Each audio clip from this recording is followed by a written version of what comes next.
नमस्कार साथियों। हाँ, आज वन लाइनर क्वेश्चन होंगे, वही 25 क्वेश्चन, लेकिन आज होंगे पॉलिटिकल साइंस के। हाँ, तो पॉलिटिकल साइंस के वन लाइनर क्वेश्चन हैं, वो 25 इंपोर्टेंट क्वेश्चन होंगे। उनमें से आपको कितने आते हैं आप अपना आंकलन करना, और कितने आपको सही आते हैं और कितने नहीं आते हैं, और कौन से हैं जो आपने पहली बार ऐसे क्वेश्चन सुने, है ना। तो पॉलिटिकल साइंस के वन लाइनर क्वेश्चन है। तो क्वेश्चन नंबर 1, हाँ क्वेश्चन नंबर 1 देखिए। तो लिखना स्टार्ट कर लो, अपनी नोटबुक रख लो, और वैसे सुनते हो तो वैसे कर लो, लेकिन फॉलो करो भाई। पढ़ाई कंप्यूटर पे, इस पे सॉरी फोन पे कभी पढ़ाई नहीं होती, तो अपनी नोटबुक लेके और आप साथ बैठ जाएं, जिससे और आपको बेनिफिट मिले, है ना। तो क्वेश्चन नंबर 1, किसी भी विधेयक को धन विधेयक होने का अंतिम निर्णय कौन देता है। किसी भी विधेयक को धन विधेयक होने का अंतिम निर्णय कौन देता है। तो अंतिम निर्णय कौन देता है भैया? लोकसभा अध्यक्ष। आंसर लिख लीजिए इसका, लोकसभा अध्यक्ष। अंतिम निर्णय देने का अधिकार किसको है कि कोई विधेयक धन विधेयक है या नहीं, ये फैसला कौन करता है? Lok Sabha speaker. Question number 2, Rajya Sabha के सदस्य कितने समय के लिए चुने जाते हैं। राज्यसभा के सदस्य कितने समय के लिए चुने जाते हैं। हाँ, तो राज्यसभा के सदस्य हैं वो कितने समय के लिए चुने जाते हैं। तो कितना कार्यकाल होता है भी उनका? 6 वर्ष। 6 वर्ष के लिए चुने जाते हैं। क्वेश्चन नंबर 3, हाँ लोकसभा में कुल निर्वाचित सदस्य संख्या। लोकसभा में कुल निर्वाचित सदस्य संख्या। लोकसभा में कुल निर्वाचित सदस्य संख्या कितनी है? लोकसभा में कुल निर्वाचित सदस्य संख्या, तो कुल निर्वाचित कितनी है भैया? 543। 543 लोग हैं, इनका प्रत्यक्ष चुनाव होता है जनता द्वारा, तो वो 543 से वो निर्वाचित हैं। क्वेश्चन नंबर 4, किस लोकसभा के चुनाव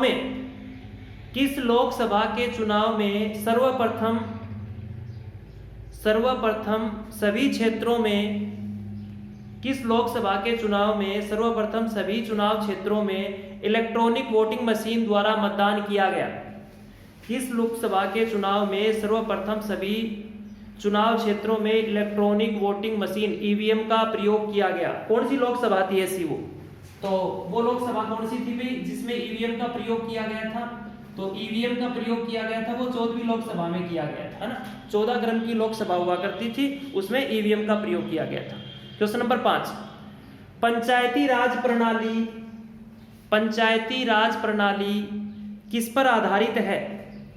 पंचायती राज प्रणाली किस पर आधारित है? हाँ, तो पंचायती राज प्रणाली है वो किस पर आधारित है? तो सत्ता के विकेंद्रीकरण पर। पंचायती राज प्रणाली किस पे आधारित है? सत्ता के विकेंद्रीकरण पर आधारित है। क्वेश्चन नंबर 6, किस सदन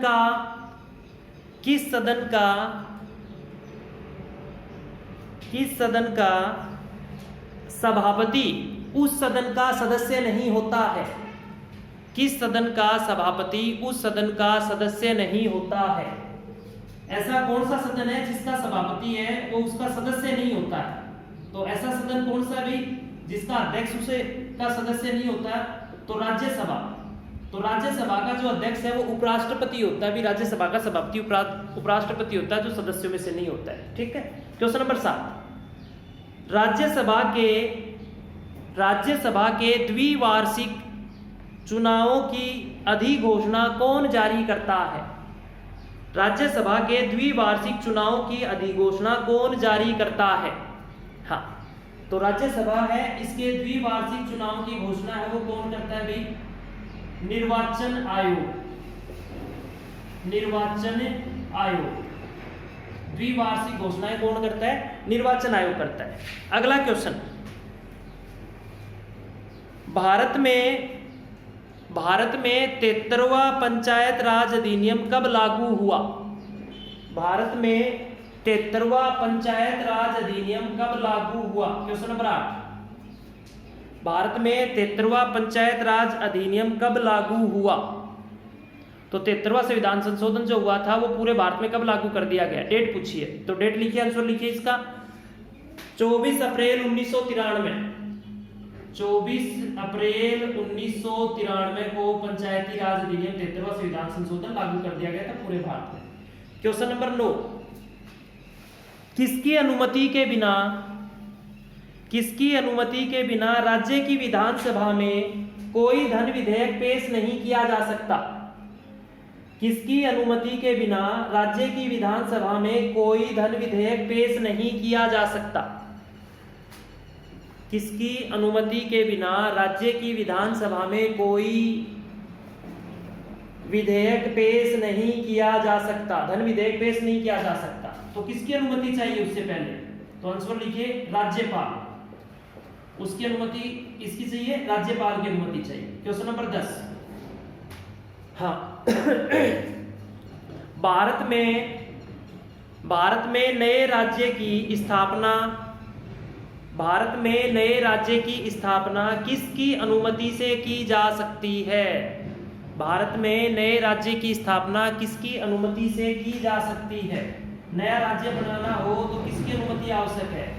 तो किसकी अनुमति आवश्यक है? जो लिखिए संसद। तो भारत में नए राज्य की स्थापना के लिए अनुमति आवश्यक है, वो किसकी आवश्यक है? संसद की। क्वेश्चन नंबर 11,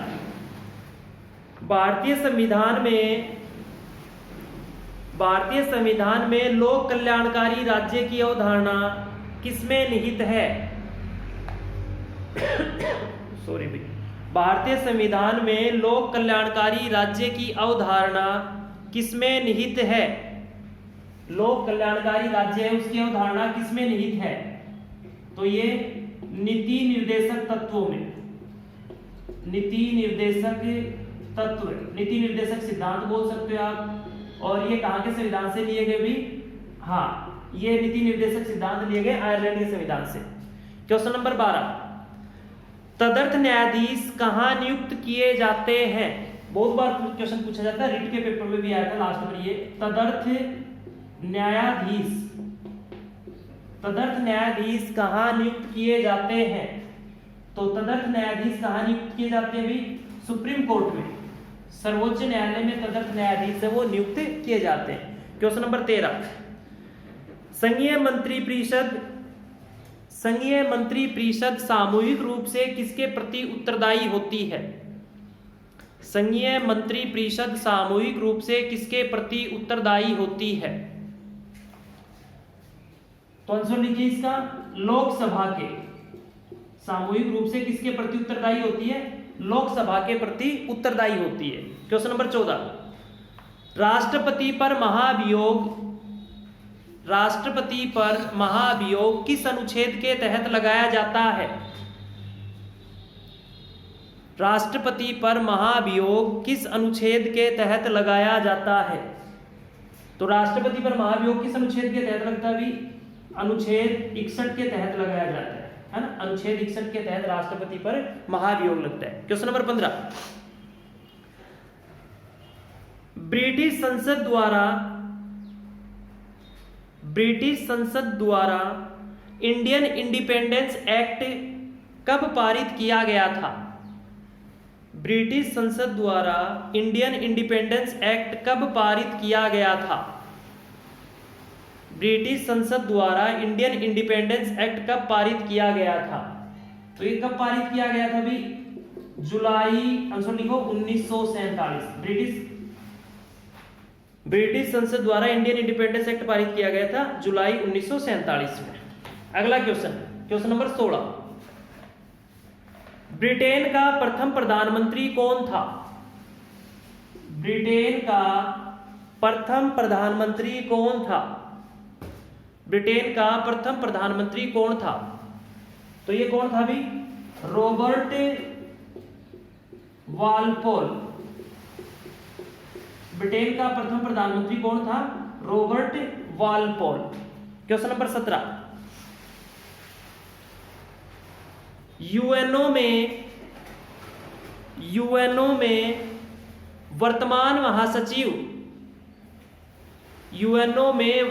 महासचिव एंटोनियो गुटेरेस।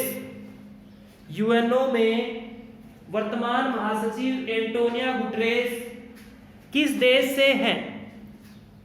यूएनओ में वर्तमान महासचिव एंटोनियो गुटेरेस किस देश से हैं? हाँ, तो एंटोनियो गुटेरेस किस देश के हैं भी? पुर्तगाल के। ये पुर्तगाल के हैं और पुर्तगाल के पहले ये प्रधानमंत्री भी रहे हुए हैं। तो एंटोनियो गुटेरेस है वो पुर्तगाल के। क्वेश्चन नंबर 18,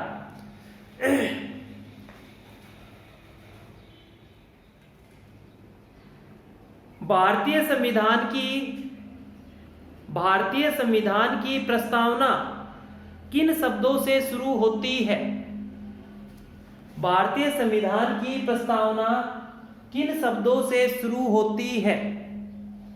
भारतीय संविधान की प्रस्तावना किन शब्दों से शुरू होती है? तो किससे शुरू होती है भाई? हाँ, हम भारत के लोग। प्रस्तावना किससे शुरू होती है? हम भारत के लोग, इससे शुरू होती है भारतीय संविधान की प्रस्तावना। ठीक है। क्वेश्चन नंबर 19, अगला क्वेश्चन, भारत का एकमात्र दार्शनिक राष्ट्रपति कौन था?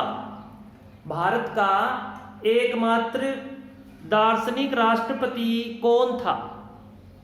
भारत का एकमात्र दार्शनिक राष्ट्रपति कौन था? तो दार्शनिक राष्ट्रपति कौन था भी? सर्वपल्ली राधाकृष्णन। आंसर लिख लो इसका, सर्वपल्ली राधाकृष्णन। एकमात्र दार्शनिक राष्ट्रपति था वो सर्वपल्ली राधाकृष्णन हुआ करता था। क्वेश्चन नंबर 20, हाँ, भारतीय संविधान में कितने प्रकार की रिट जारी करने का अधिकार है?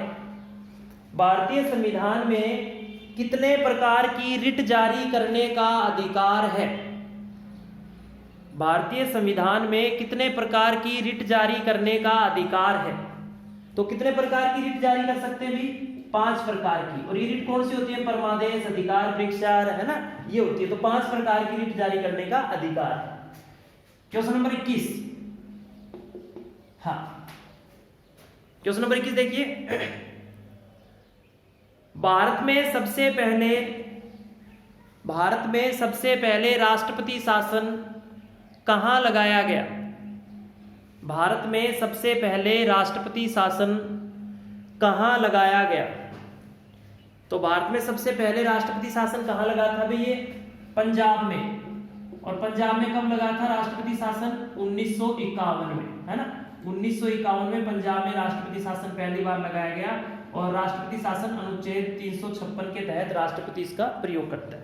क्वेश्चन नंबर 22, नियंत्रक एवं महालेखा परीक्षक की नियुक्ति कौन करता है? नियंत्रक एवं महालेखा परीक्षक की नियुक्ति कौन करता है? नियंत्रक एवं महालेखा परीक्षक की नियुक्ति कौन करता है? तो नियंत्रक एवं महालेखा परीक्षक की नियुक्ति कौन करता है अभी? हाँ, कैग में। तो नियंत्रक एवं महालेखा परीक्षक की नियुक्ति करता है वो राष्ट्रपति करता है, है ना। ये अधिकार किसको मिला हुआ है? राष्ट्रपति को मिला हुआ है। क्वेश्चन नंबर 23, हाँ, क्वेश्चन नंबर 23 लिखिए। तो क्वेश्चन नंबर 23 क्या है? संसद में प्रश्नकाल के बाद का समय कौन सा समय होता है? संसद में प्रश्नकाल के बाद का समय कौन सा समय होता है? तो संसद में प्रश्नकाल के बाद का समय कौन सा होता है भाई? हाँ, शून्यकाल। शून्यकाल बोलते हैं, 0 आवर। 12 बजे शुरू होता है ये और 1 बजे तक होता है, 1 घंटे का होता है ये। और ये विश्व में जो संसदीय प्रणाली है उसमें शून्यकाल भारत की ही देन है। क्वेश्चन नंबर 24, हाँ, क्वेश्चन नंबर 24 देखिए, संविधान की कुंजी किसे कहा जाता है? संविधान की कुंजी किसे कहा जाता है? संविधान की कुंजी किसे कहते हैं? तो संविधान की कुंजी किसे कहा जाता है भी? प्रस्तावना को। संविधान की कुंजी किसे कहा जाता है? प्रस्तावना। संविधान की कुंजी कहा जाता है प्रस्तावना। लास्ट क्वेश्चन है क्वेश्चन नंबर 25, हाँ, स्वच्छ भारत स्वच्छ भारत अभियान भारत में कब प्रारंभ हुआ? स्वच्छ भारत अभियान भारत में कब प्रारंभ हुआ? तो स्वच्छ भारत अभियान भारत में कब प्रारंभ हुआ? तो इसका जवाब आप नीचे कमेंट में लिख के दोगे और इसको आगे शेयर भी कर दें और बेल आइकन दबा लें और अपना जो भी है कि भी बेल आइकन दबा के इसको सब्सक्राइब भी कर दें, क्योंकि जो भी वीडियो आए तो वो आप तक पहुंच जाए टाइम टू टाइम, आपको दिक्कत नहीं हो, है ना। और आगे भी आप शेयर कर दें अपने फ्रेंड्स को जो भी है, क्योंकि जिनको आवश्यकता है और जिनको पढ़ना है वो आपसे ही कलेक्ट करेंगे।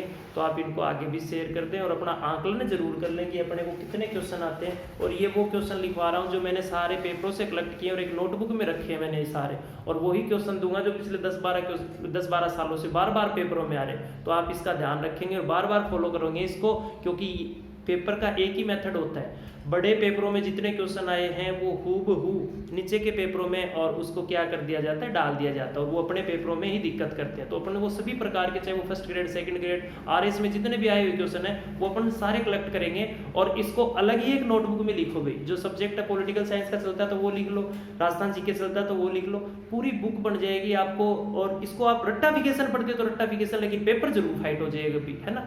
तो अपना आकलन जरूर करें, ठीक है।